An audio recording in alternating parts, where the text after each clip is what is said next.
করব আলু পুরি। আটা নিয়ে নিলাম পরিমাণ মতো, লবণ স্বাদ মতো, চিনি পরিমাণ মতো, হালকা সাদা তেল মাখতে থাকবো।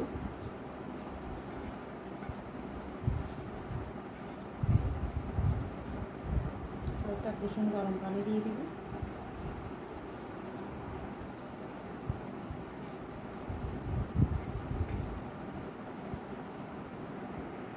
মাখাতে থাকবো যতক্ষণ না ভালোভাবে না মাখতেছি। ডো মাখা হয়ে গেছে, আসতেছি 10 মিনিট পর। রুটির কাইগুলো ছোট ছোট করে নিব। এইভাবে হয়ে গেছে আমার অনেকগুলো। এগুলা চিজ আর আলু ভর্তা, আলু চটকায় নিয়েছি। এখানে কুরকুলা ভরবো, আলু আর চিপস একসাথে দিব। অল্প চিপস দিব, দিয়ে ভালোভাবে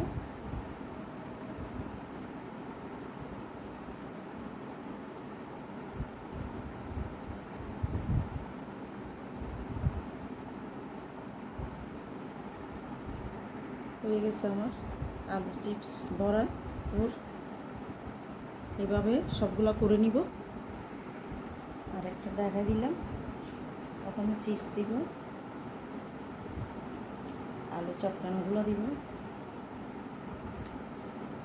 বেশি করে দিব। এইভাবে ধরবো, এইভাবে এইভাবে এইভাবে, ঠিক আছে। গোল্লা বানিয়ে নেব। হয়ে গেছে আমার সবগুলো আলু চিপস ভরা। এখন বেলতে থাকবো। দিয়ে দিব ময়দা, হালকাভাবে চাপ দিব, হালকা, চিজগুলো যেন কি পেটে বের না হয়। এইভাবে বাস হয়ে গেল আমার।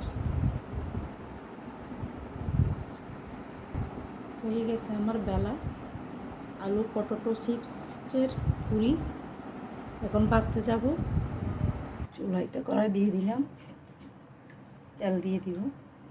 ডুবা তেলে ভাজতে হবে। তেল গরম হয়ে গেছে আমার, আস্তে আস্তে একটা একটা দিয়ে দিব।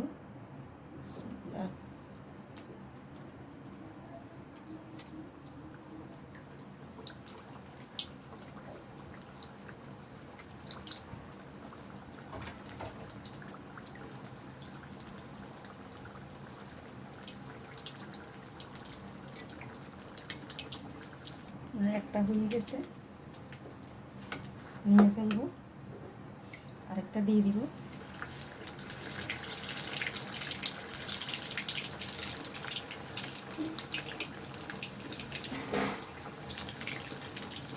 হয়ে গেছে আমার পটেটো আলুর চিপস পুরি। কেমন হয়েছে একটু পরে দেখাচ্ছি। হয়ে গেছে আমার পটেটো চিপসের পুরি। একটা ভেঙে দেখাচ্ছি।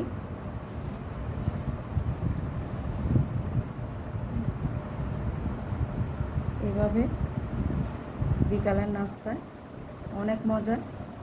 খেয়ে দেখবেন, ভালো থাকবেন। কেমন হয়েছে জানাবেন। ভালো লাগলে লাইক করবেন, শেয়ার করবেন, পাশে থাকবেন। আসসালামু আলাইকুম।